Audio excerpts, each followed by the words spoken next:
ব্রাজিলের Amazon rain ফরেস্টকে পৃথিবীর ফুসফুস বলা হয়, কারণ এই বন একাই বিশ্বের প্রায় 20% অক্সিজেন সরবরাহ করে।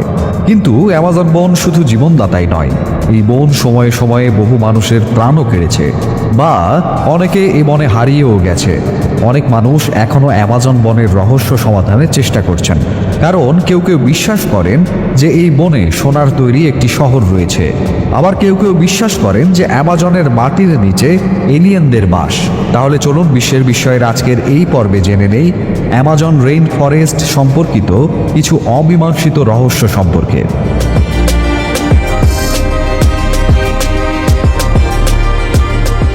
অ্যামাজন বনের রহস্য। এই বনটি ব্রাজিল, দক্ষিণ আমেরিকা, পেরু, বলিভিয়া, ইকুয়েডর এবং কলম্বিয়া সহ 8টি ভিন্ন দেশের সীমানা, যার মোট আয়তন 6.7 মিলিয়ন বর্গ কিলোমিটার। এই বনে 400 বিলিয়নেরও বেশি গাছগাছালি, বিভিন্ন ধরনের প্রাণী, পাখি, কীটপতঙ্গ, সাপ ও মাকড়সার বাস, যেখানে অ্যামাজন বনে বিষাক্ত ও প্রাণঘাতী উদ্ভিদের অভাব নেই। এই বনের গাছের উচ্চতা এত বেশি যে এর কিছু অংশে সূর্যের আলো মাটিতেও পৌঁছায় না, যার কারণে দিনের বেলাতেও জঙ্গল অন্ধকার থাকে। যেহেতু এটি একটি রেন ফরেস্ট, তাই বছরের বেশিরভাগ সময়ই এখানে বৃষ্টি হয়, এবং এই বৃষ্টিতে প্রাণঘাতী রোগ ছড়ায় এমন মশার সংখ্যাও কোটি কোটি। এই মশা কাউকে কামড়ালে তার মৃত্যু প্রায় নিশ্চিত।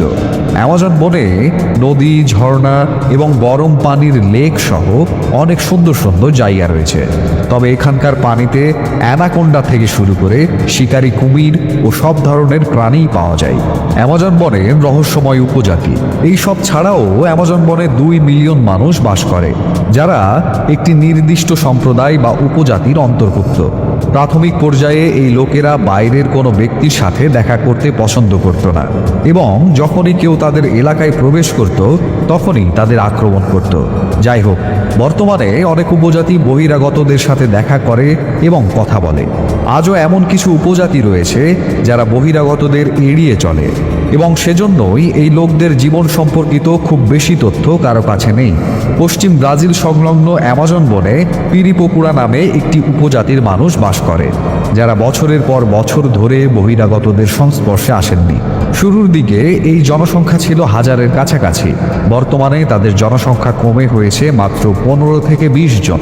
এই মানুষগুলো 1998 সালে প্রথম দেখা যায়, যারা গায়ে কাপড় পরে না এবং তাদের হাতে তীর ধনুকের মতো অস্ত্র বহন করে। এই লোকেরা অ্যামাজন বনে বহিরাগতদের অনুপ্রবেশ দ্বারা উদ্বিগ্ন। তারা কেবল তাদের সম্পত্তি ক্ষয় করছে না, বরং তাদেরও হত্যা করছে। কিন্তু বিজ্ঞানীরা এখনও জানতে পারেননি যে অ্যামাজন বনে বসবাসকারী এই আদিবাসীরা কোন সম্প্রদায়ের সাথে সম্পর্কিত, এবং তাদের পূর্বপুরুষরা সর্বদা এখানে বসবাস করতেন কিনা। অ্যামাজন বনে না জানি আরও কত ছোট বড় অসংখ্য উপজাতি রয়েছে। বিজ্ঞানীরা এমনটাই বিশ্বাস করেন যে কিছু উপজাতি শুধুমাত্র বন্য গাছপালা ও বন্য শিকারের উপর নির্ভর করে না, বরং তারা মানুষ সহ প্রতিটি জীবন্ত প্রাণীর মাংস খাওয়ার ক্ষমতা রাখে। এটাও দাবি করা হয় যে এই আদিবাসীরা অ্যামাজন জঙ্গলে নিখোঁজ হওয়া মানুষের মাংসও খায়, কারণ তাদের খাবারের বিকল্প খুব কম।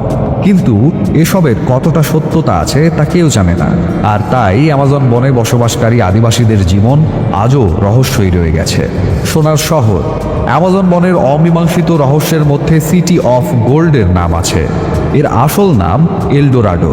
শহরটি 16 শতকের সময় উল্লেখ করা হয়েছিল, যখন কিছু ইউরোপীয়রা সেনাবাহিনী নিয়ে অ্যামাজন জঙ্গল দখল করতে এসেছিল।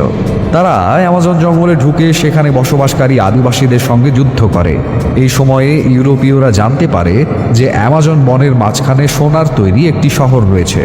মনে করা হয় ওই শহরের রাজা প্রতিদিন সকালে নিজের শরীরে সোনার পাউডার লাগাতেন এবং তারপর অ্যামাজন নদীতে গোসল করে সেই সোনার পাউডার পানি দিয়ে ধুয়ে ফেলতেন, কারণ রাজা বিশ্বাস করতেন সোনা দিয়ে গোসল করলে তার মুখ ও শরীরের তৃপ্তি অটুট থাকবে।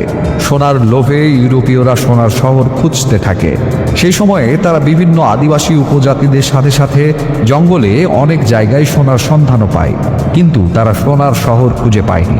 তখন অ্যামাজন জঙ্গলে পাওয়া সোনা সবার কাছে রহস্য হয়ে দাঁড়িয়েছিল। এই কারণে পরবর্তী 200 বছর ধরে বিভিন্ন ব্যক্তি এবং দল অ্যামাজন বনে সোনার তৈরি শহরটি সন্ধান করেছিল, কিন্তু তারা কিছুই খুঁজে পায়নি এবং শেষ পর্যন্ত শহরটিকে একটি পৌরাণিক কাহিনী হিসেবে বিবেচনা করা হয়। কিন্তু 19 শতকের সময় ব্রিটিশ অভিযাত্রী পার্সি ফসেট অ্যামাজন বনে সোনার শহর খুঁজে বের করার জন্য একটি অভিযান শুরু করেছিলেন, যার অধীনে তিনি একবার বা দুইবার নয়, মোট 8 বার অ্যামাজন বন পরিদর্শন করেছিলেন।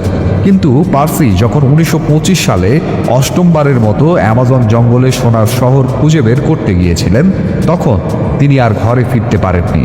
পার্সি তার বড় ছেলে এবং তার এক বন্ধুর সাথে সোনার শহরের সন্ধান করতে গিয়েছিলেন, যেখানে তার শেষ যাত্রায় যাওয়ার আগে পার্সি তার স্ত্রীকে একটি চিঠি লিখেছিলেন।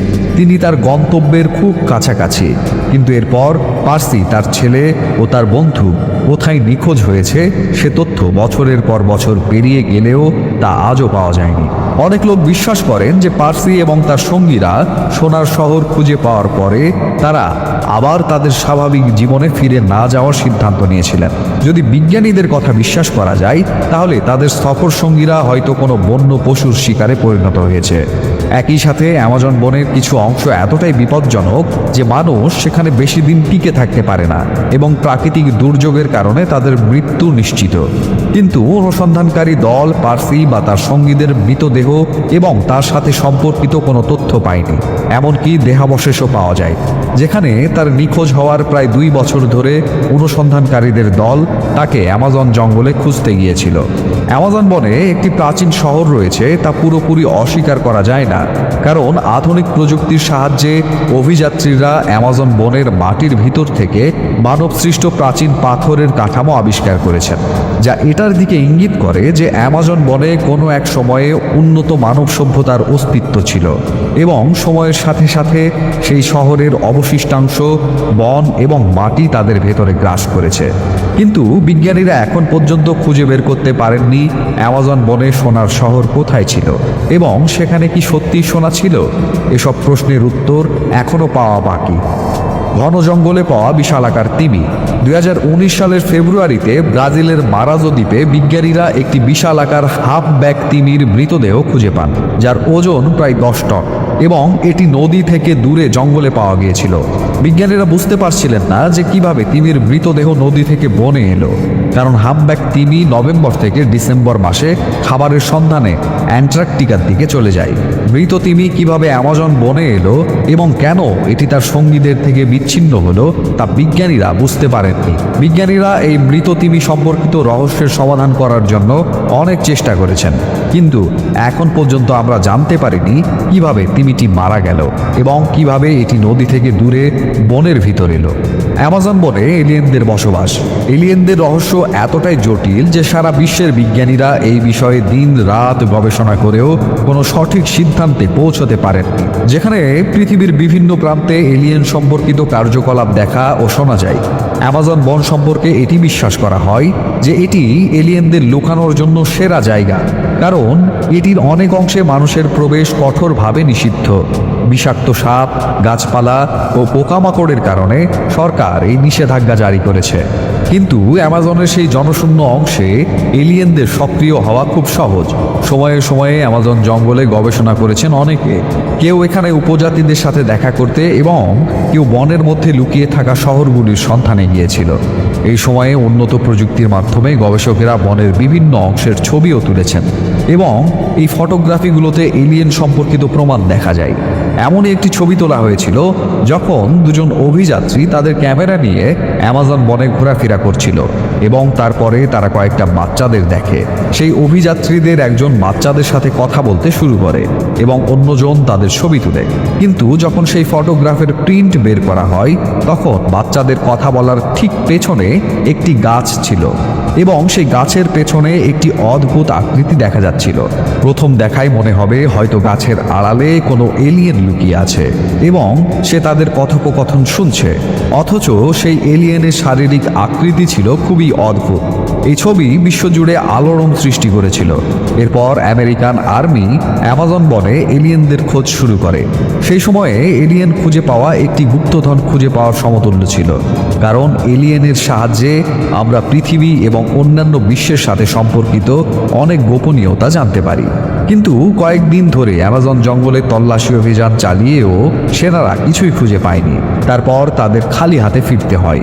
বর্তমান সময়ে যখন এই ধরনের ফটোগ্রাফি নিয়ে আলোচনা করা হয়, তখন অনেক ফটোগ্রাফার বলেন যে গাছের পেছনের আকৃতিটি আসলে আলোর প্রতিফলন হতে পারে এবং এটিকে এলিয়েনদের সাথে যুক্ত করা মোটেও ঠিক নয়। যারা বিশ্বাস করেন যে অ্যামাজন বনে এলিয়েনরা বাস করে, তারা বলেন যে বনের ঘন এলাকায় এলিয়েনদের গতিবিধি বোঝা বা ধরার ক্ষমতা আমাদের মানুষের মধ্যে নেই। এটাও সম্ভব যে ভিনগ্রহীরা গোপন উপনিবেশ তৈরি করে অ্যামাজন বনের মাটির নিচে বাস করছে, যা সময়ে সময়ে বেরিয়ে আসে এবং বনের পাশাপাশি সমগ্র পৃথিবীকে পর্যবেক্ষণ করে। কিন্তু অ্যামাজন বনে এলিয়েনরা বাস করে কিনা সেই রহস্যের সমাধান এখনো হয়নি। এইগুলোই ছিল অ্যামাজন বন সম্পর্কিত কিছু রহস্য যা এখনো সমাধান করা হয়নি এবং বিজ্ঞানীরা এই রহস্যগুলো সমাধানের চেষ্টা করছেন। আশা করি আজকের ভিডিওটি আপনাদের অনেক ভালো লেগেছে। ভিডিওটি কেমন লেগেছে তা জানিয়ে কমেন্ট করুন। ভিডিওটি ভালো লাগলে লাইক এবং শেয়ার করুন। এরকম আরও ভিডিও পেতে আমাদের চ্যানেলটি সাবস্ক্রাইব করুন। ধন্যবাদ।